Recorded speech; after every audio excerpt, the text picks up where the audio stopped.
This episode is sponsored by Dr. Chrono by EverHealth, the #1 mobile all-in-one EHR. Built specifically for medical practices, Dr. Chrono includes an integrated feature that powers a seamless payments acceptance experience. Dr. Chrono Payments offers multiple ways for patients to pay as well as insurance credit card processing. As a Dr. Chrono customer, you can easily activate our fully integrated payment solution that will streamline your cash flow and help you get paid anytime from anywhere. Deliver the best patient experience with a fast and easy way to collect payments. Visit drchrono.com/payments. That's drchrono.com/payments to learn more about Dr. Chrono today. Is there a DPC clinician, tech vendor, or industry champion that goes above and beyond to further elevate the DPC movement? Nominate them for a DPC Innovation Award to recognize them for creating traction, embracing innovation, and demonstrating commitment to the movement. DPC Innovation Award winners will be announced and honored at this year's Hint Summit, taking place in Denver, Colorado, September 27th through 28th. Nominate a DPC innovator at summit.hint.com, plus get $50 off your Hint Summit 2024 registration with promo code MyDPCStory.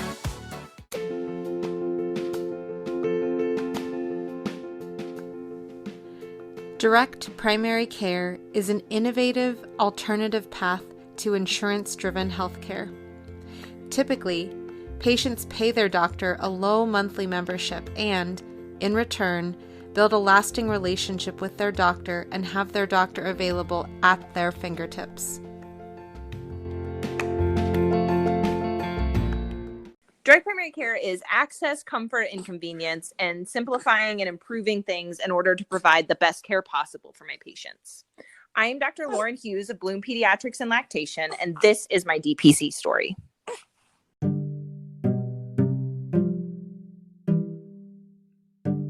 Speaking with Dr. Hughes was such a joy. While I was tempting my own son with multiple Disney movies, Dr. Hughes was on the other end of the interview line with both of her 7-month-old twins and her 3-year-old son. Listening in on the toddler and infant involvement in the pod as well, very 2020. On that 2020 note, there are a few glitches that occurred during the recording where there is overlapping conversation. I edited out as many as I could, so please remember this is 2020 and try to listen with an open state of mind today. Now, let me introduce Dr. Hughes. Dr. Hughes completed her undergraduate education at Pittsburgh State University and went on to the University of Kansas for medical school. During her time there, she helped establish the KUMC branch of Exercise is Medicine. She graduated from medical school in 2017 and was 36 weeks pregnant when she walked across the stage. After graduating from medical school, Dr. Hughes did her pediatric residency at the University of Kansas Medical Center, where she worked at both KU and Children's Mercy Hospital. Dr. Hughes obtained her IBCLC designation during her 3rd year of residency. She graduated from residency in July of 2020.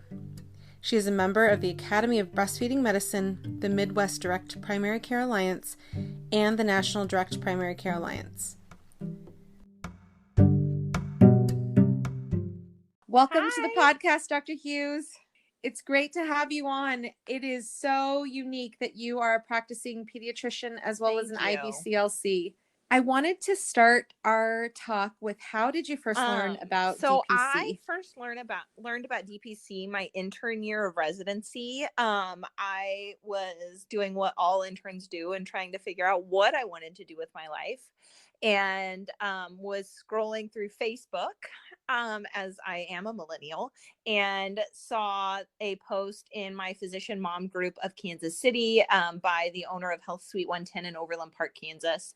And she talked about her direct primary care clinic, which led me to Googling what is direct primary care and kind of led me down the rabbit hole, found DPC docs on Facebook and realized this is what it was. This is what I wanted. I had been trying to figure out how could I work outpatient and have time with my patients and not have to see 30 patients a day and chart for 2 hours every single day. And I mean, DPC just checked all the boxes. That is so amazing that you were able to find out about the movement so early on.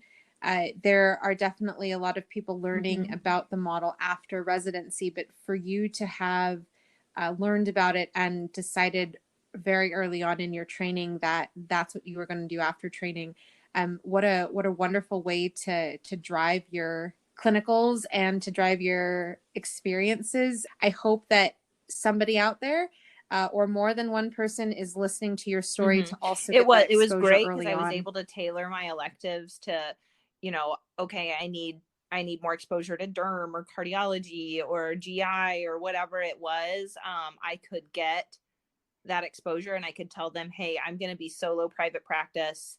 Like, I've got to figure this out. We have, like, what needs to come to you? What's an emergency? What are you comfortable with me managing? So it was a really nice way to tailor my education, and really get that exposure, and also get cell phone numbers of specialists that I now have access to. Wonderful.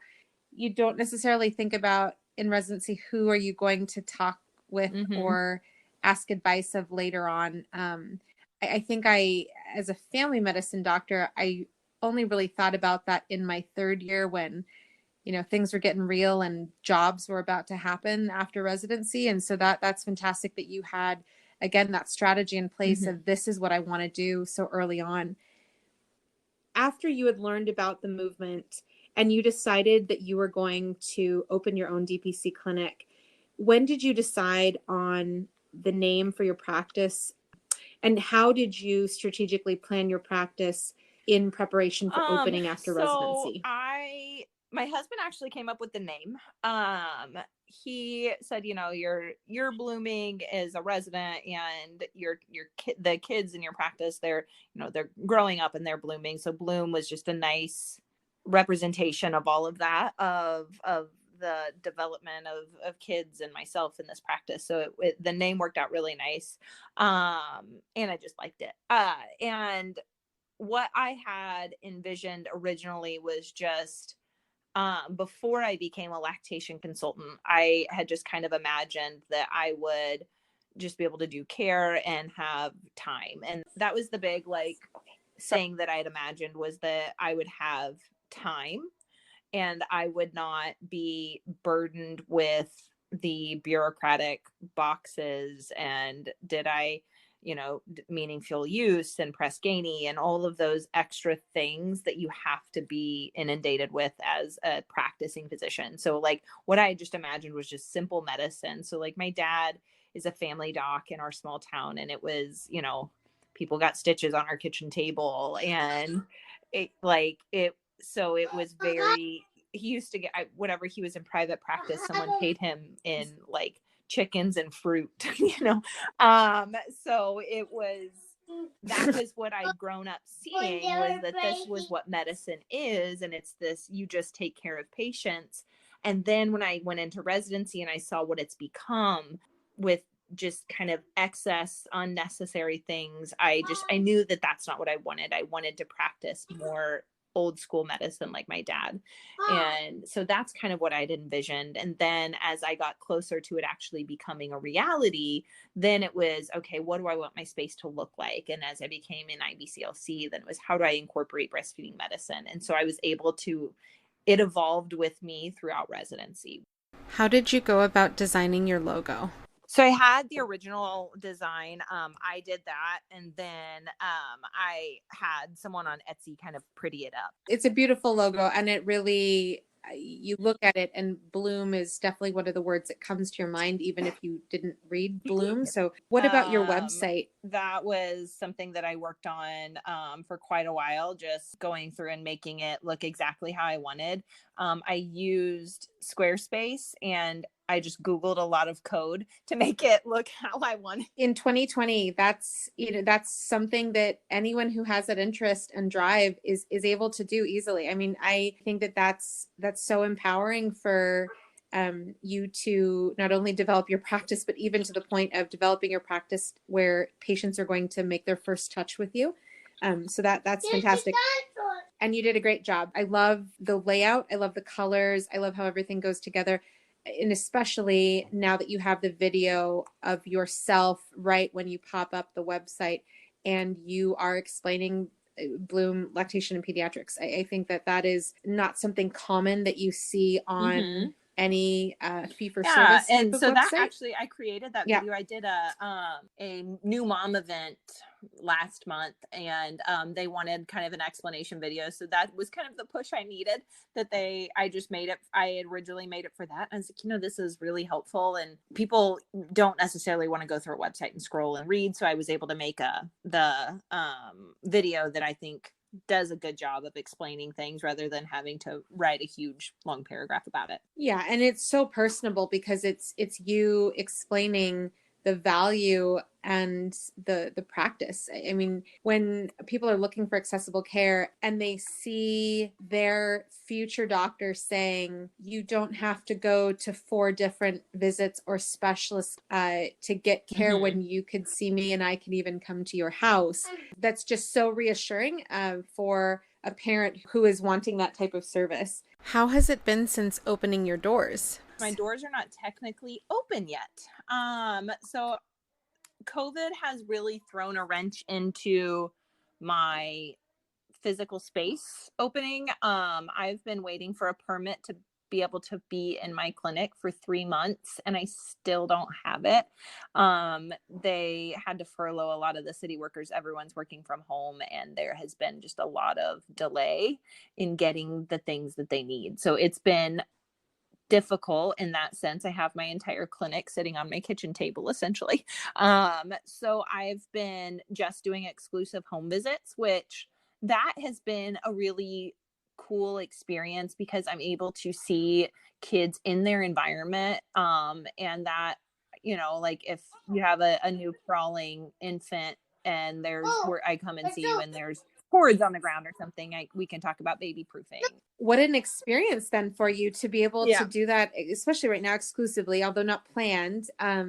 Because yes, I mean, the way that the fridge is stocked, the smell of the home, how many steps it takes to get into a person's house, how many siblings are there, and just general cleanliness of a place, or how a house is just set up. I mean, that it is such a different experience to see someone in the clinic versus in their home. So I will continue doing home visits for certain patients. So like my newborn and 1 month well child checks, home visits are just included because it is hard as a new mom to do. No one wants to have to pack up a car seat, and you yourself are still in diapers, and like everything is just hard, and you probably haven't slept. So I include that in my fee, that you can have those visits be at home. And then outside of that, they can, if they're in the clinic side, then they can pay to have additional home visits, if car broke down or it's snowing or something like that. And then I also have options for patients to exclusively be seen at home. It's just more expensive. Stay with us. We'll be right back. Thank you to Spruce Health for supporting the My DPC Story podcast. The ways we communicate have changed dramatically over the past decades, but technology and tools in healthcare have not kept pace. Patients want more access and digital convenience, as well as the ability to text their care teams. Care teams are inundated with more communication and rising expectations, but are still using tools and technology stuck in prior decades. Spruce Health created a solution for the tech-forward DPC practice by creating a communication product designed to serve both the patient and the doctor through intuitive HIPAA-compliant workflows, tagging, scheduled messages, and triage templates ready for use, whether you're on your phone or in the exam room. New users get 20% off for the first 12 months of a paid plan with code MARYAL20. That's MARYAL20. So check out Spruce Health today at sprucehealth.com or check out the link in the show notes.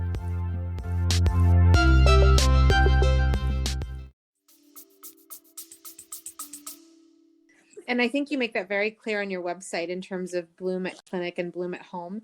And it allows parents or guardians to make that decision with whatever they're comfortable with. Earlier, you had mentioned that you had learned about DPC in part by the Overland Park DPC. And during this last DPC summit, you had also mentioned that you had made contact with Dr. Allison Edwards from Kansas City DPC. Can you tell us about how you came into contact with Dr. Edwards? So she was recommended in more than one way. So some of my attendings, once I discussed that this is what I want to do, they went to med school with her, and so they knew what she was doing. I was told from a couple of attendings, oh, you should talk to Dr. Edwards. And then of course Dr. Edwards is kind of a bigger name in the direct primary care community. She is on the board for the DPC Alliance. So she is, and she's very well known just in Kansas City in general.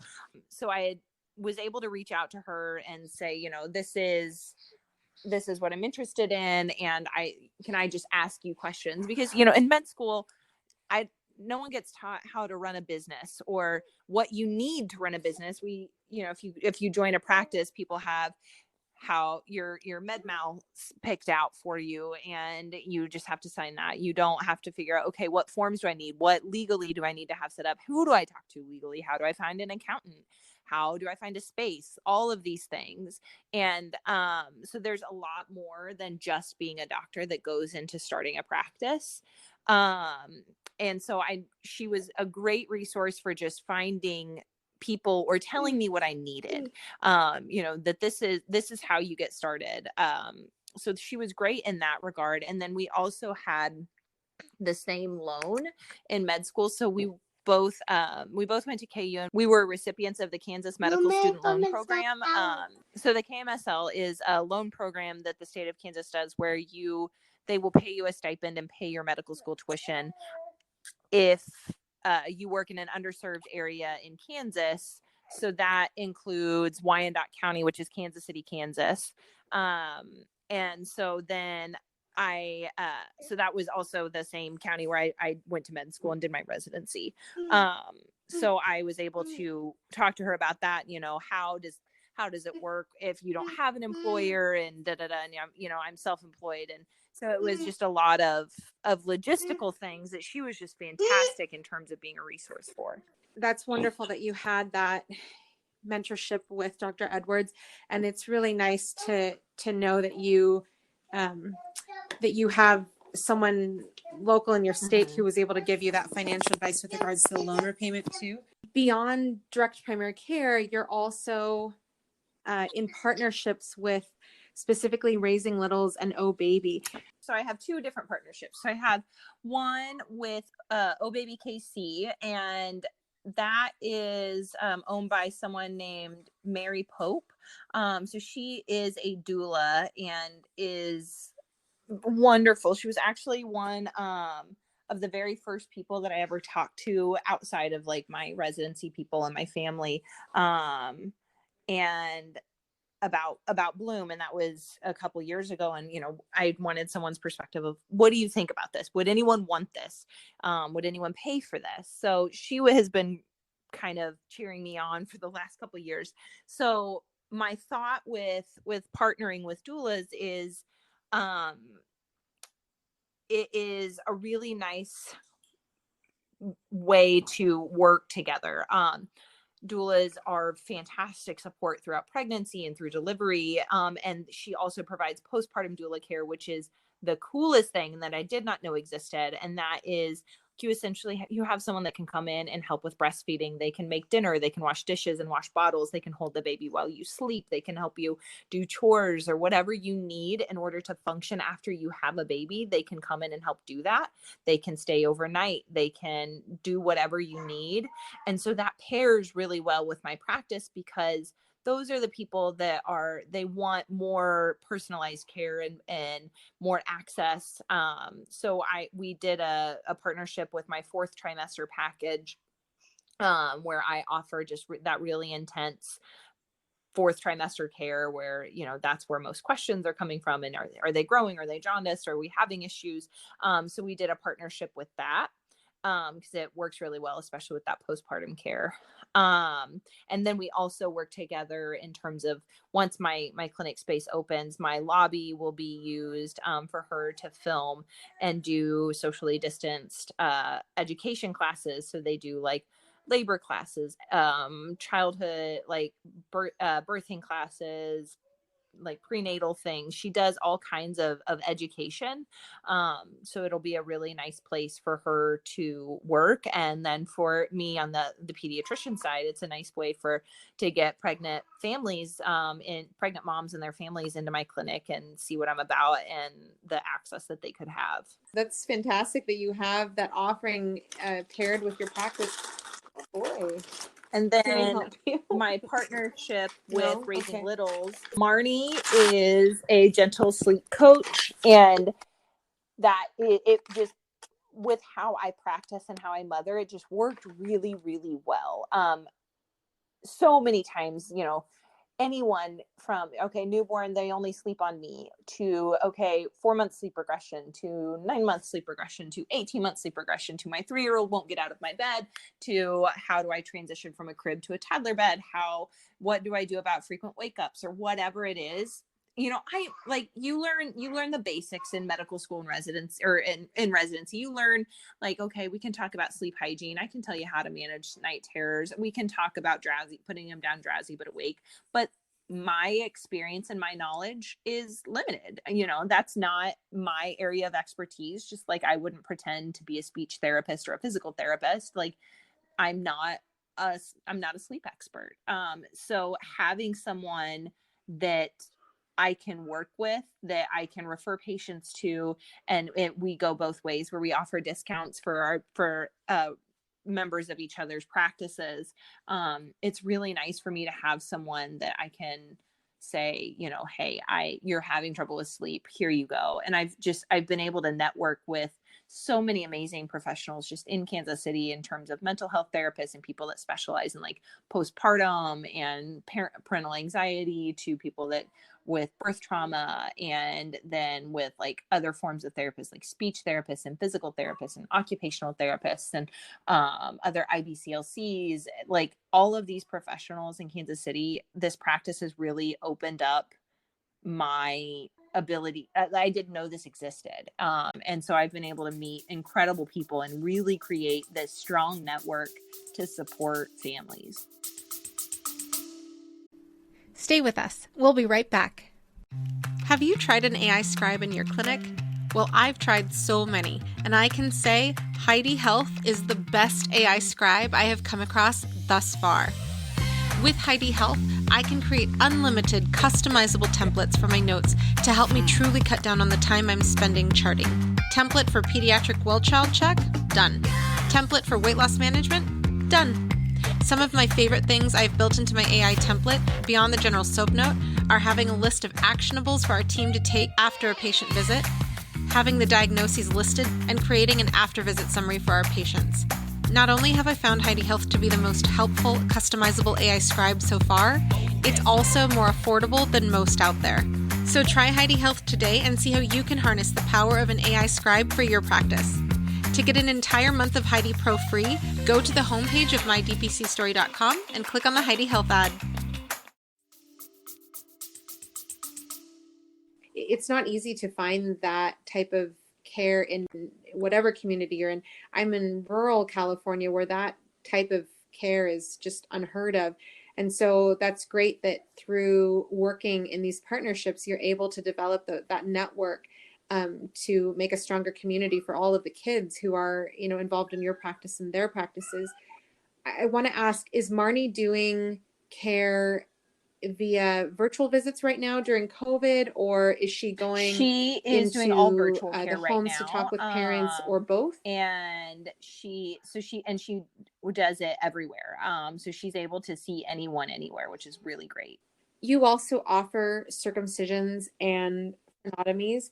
Can you touch on your training for those procedures, and do you have an assistant? For circumcisions, one of the parents just have to provide the sweeties, which is the sucrose water that patients it's kind of like a little baby sedative. It just is very calming to infants whenever they use sucrose. So parents do that, and then I just do the circumcision. I have a board and everything that I'm able to do in their home. then with frenotomies are very easy in the sense of that I can just have them lay on the ground but I just kneel down over them and I'm able to do the clip. It's a 10-second procedure. So it's not a hard thing for me to do without assistance. So I learned about circumcisions. We do them in residency in our newborn nursery and in our NICU. So I've done lots of circumcisions. We have a pretty high volume labor and delivery at KU. So I've been able to do a bunch. I'm very comfortable. I do a GOMCO method for circumcision. So I'm lucky that my residency has the pediatricians do that, and I was able to learn that procedure. The tongue tie was a little bit different. So there's different types of tongue tie. There's anterior and posterior. Evidence is very limited on the posterior side, borderline non-existent. It's currently happening right now, but we don't have a lot of like long-term study peer-reviewed things for posterior tongue tie, but it's coming, and we know that it exists. So I do a scissors frenotomy. I learned how to do anterior ankyloglossia repair also in residency, or frenotomy, excuse me, not repair. I also in residency in our nursery, we were able to do those very easily. So I've gotten very comfortable with that. Then the posterior side, I learned by working with breastfeeding medicine physicians and specifically an ENT in Portland named Dr. Bobby Gahiri. I was able to go out and shadow him in Portland and see how he works. And then I did some tongue tie releases and sent him pictures for follow-up and said, hey, I would like you to look at these. Do these look fully released? What do you think? And was able to get some feedback from him on his thoughts. I also worked with Dr. Kathy Leeper. She's a breastfeeding medicine physician in Omaha and has been doing posterior tie releases, I think, since 2005. And so I was able to spend 2 weeks in clinic and with her in Lincoln and Omaha, and saw how she did them and got very comfortable. She does scissors frenotomy, so I got very comfortable seeing those, diagnosing those, and treating. Personally, that's the method I use as well, and I think that that's the easiest for parents to handle afterwards, because compared to the Plastibell, you don't have anything to deal with afterwards other than, making sure there's no adhesions and that the circumcision is healing well. So that's great that you're able to do that in the homes of your patients. I have become a huge fan of podcasts. Ever since Sarah Koenig hosted the first season of Serial, I was hooked. Now, creating this podcast has become part of my daily life. While it is an exciting new hobby, I also see it as a privilege that I get to interview so many DPC and direct care doctors. If you are interested in starting a podcast, let me tell you a little bit about Anchor. First of all, it's free. There are creation tools that allow you to record and edit your podcast right from your phone or computer. Anchor will distribute your podcast for you so it can be heard on Spotify, Apple Podcasts, and many more. You can make money from your podcast as well with no minimum listenership. It's basically everything you need to make a podcast all in one place. Download the free Anchor app or go to anchor.fm to get started.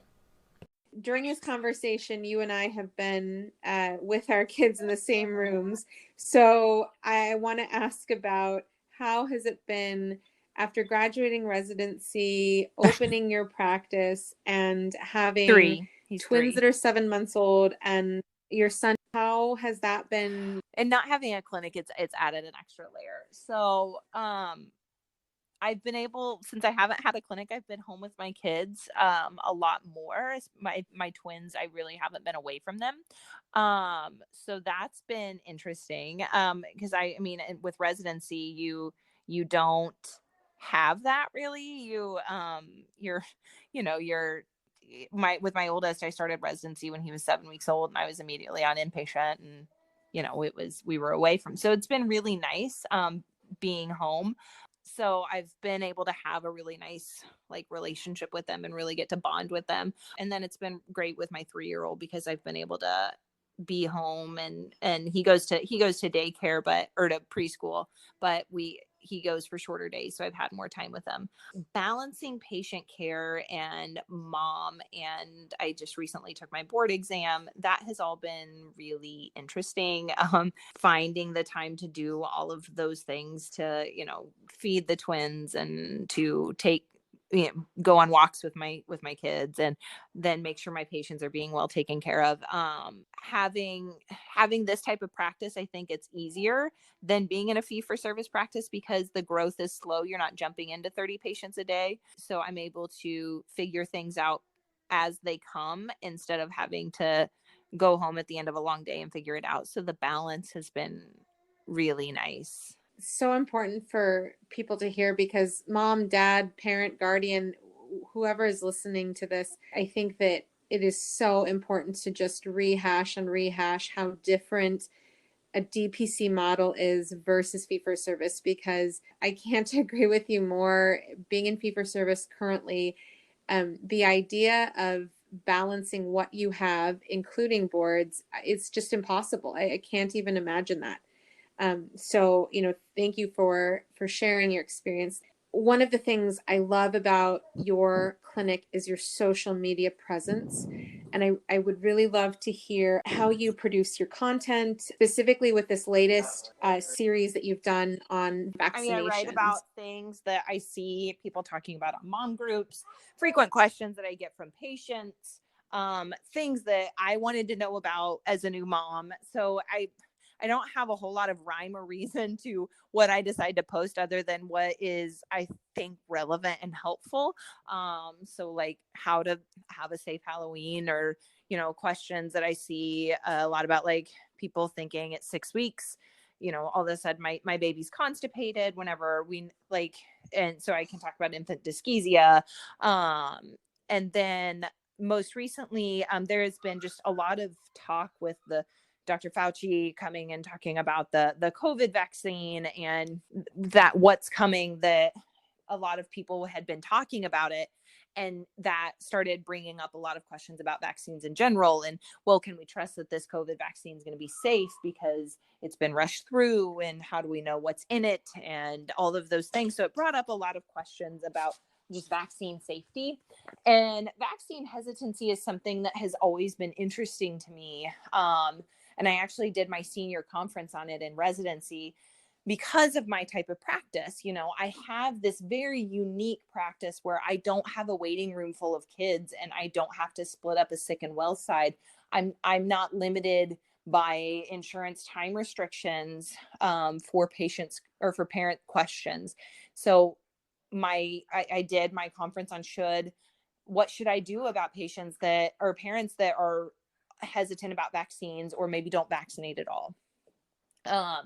So I was able to do a lot of research on the most common concerns of autism, too many too soon. Are we overwhelming the system? What about formaldehyde? What about fetal cell DNA? All of those things that, rightfully sound terrifying, that we're injecting our kids with formaldehyde. Oh God, it sounds scary. So my goal was to provide unbiased, non-judgmental, just here's the evidence, here's the facts. And so that way parents can have hopefully a trusted resource where they can get this information of, this is what science says. So that was my goal with that. And I originally was going to do a topic. I post on Monday, Wednesday, Friday, and I was originally going to do a topic per post. Then I was like, man, it's going to take forever. And I have other things I want to talk about. So I just kind of lumped the last few together. So I was able to, it turned into quite a long blog post, but I was able to get everything out there that I wanted to talk about, and then be able to move on and talk about other topics. Yeah, and you've been very successful with that. I follow your posts on Instagram, and I go to your blog to read more. This latest one about Halloween, you're really touching on things that, like you said, you're in touch with your patient population and what your patient population is asking. So that's great. I want to ask about the fact that you are a pediatrician and an IBCLC.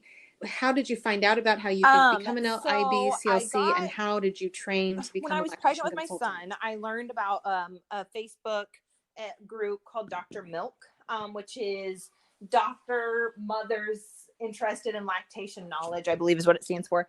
And it is, I think, over 20,000 physicians all over the world that were breastfeeding and have questions. And so I was able to peruse that while I was pregnant and able to post questions while I really struggled with breastfeeding my oldest. And it just developed this kind of passion in me to like, this is so hard and so many moms want to do it. We know that breastfeeding is so beneficial to moms and babies, and it has not only a medical but an economical impact. Like, it is huge, and I want my patients to be able to have that assistance without having to see someone else. I want to be able to do it. I'm very much a like, I want to do the things person. So I started with, I talked to our lactation consultant, and I looked on Dr. Milk because tons of doctors on there are also IBCLC. So I was able to see what they said. And I talked to one of our lactation consultants at KU, and she was fantastic in providing me resources and go to the IBCLE website. And she introduced me to Dr. Leeper and was just really helpful in determining how to become a lactation consultant.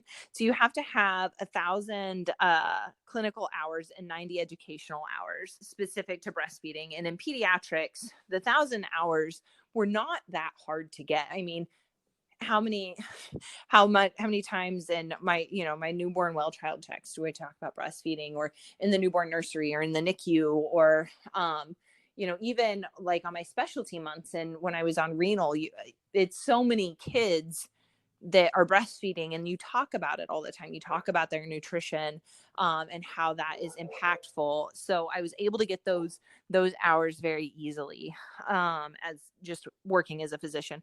And the nice thing is, as a physician, you don't have to have anyone sign off on your hours.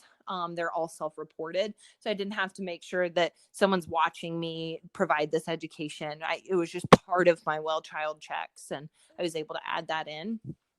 And then the 90 hours, I was able to get by doing different conferences. So like the Gold Lactation Learning, the iAble, lots of different online conferences. I was able to do it all online, where you learn about breastfeeding and all of the things that go with it.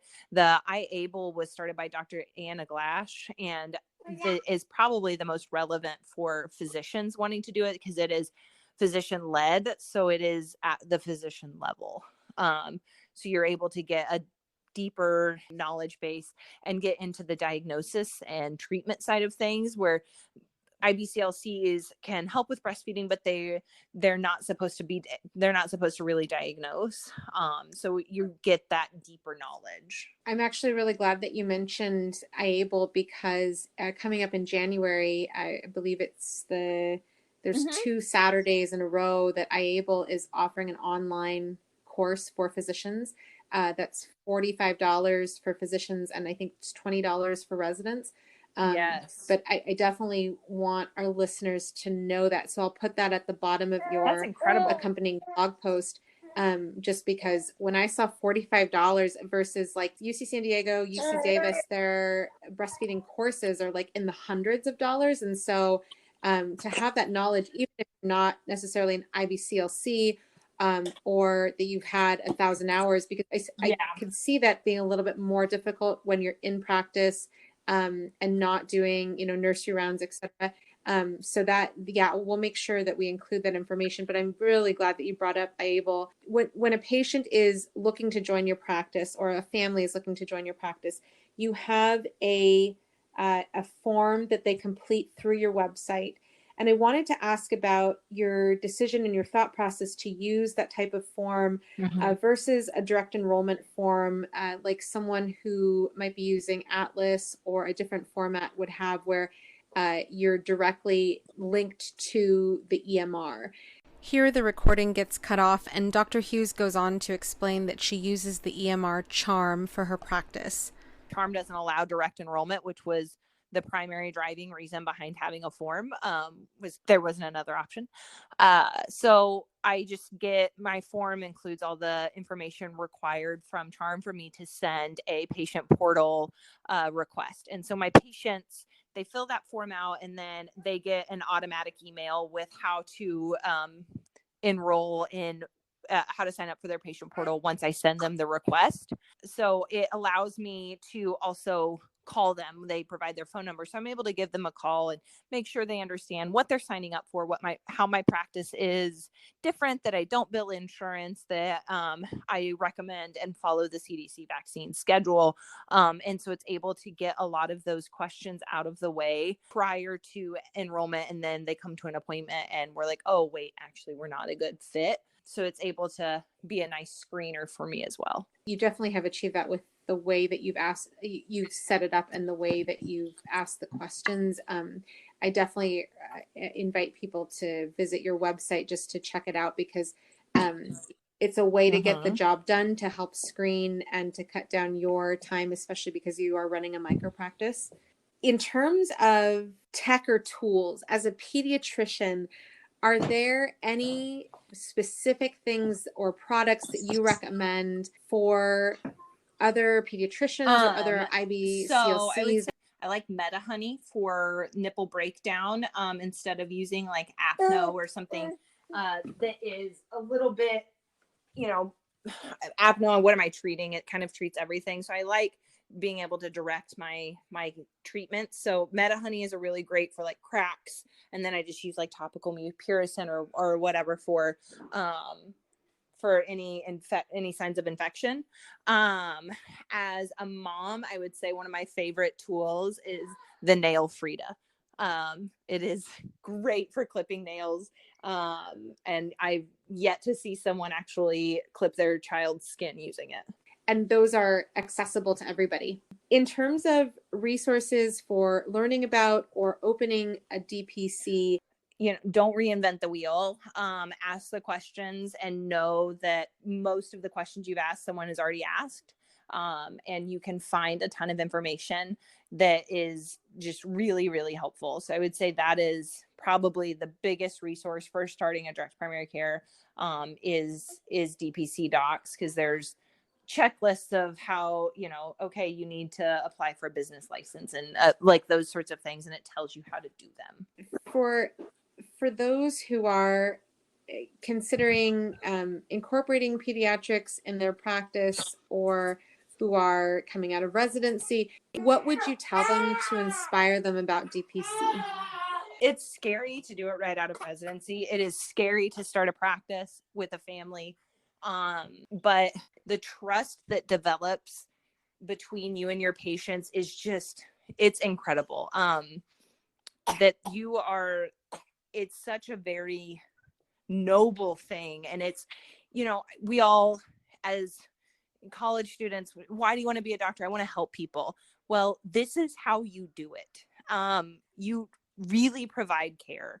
Like, this goes back to who I was as a 22-year-old applying to med school.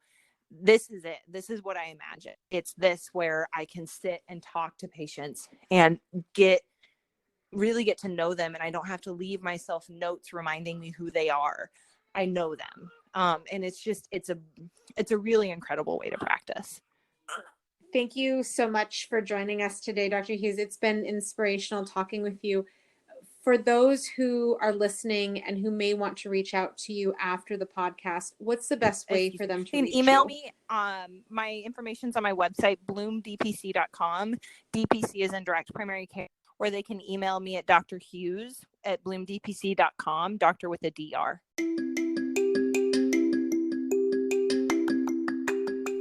Next week, look forward to hearing from Dr. Deanna Gurnita of Rheumatology on Call.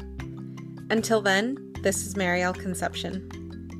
For more information on this episode and much more, please visit mydpcstory.wixsite.com/my-site. That's mydpcstory.wixsite.com/MYSITE.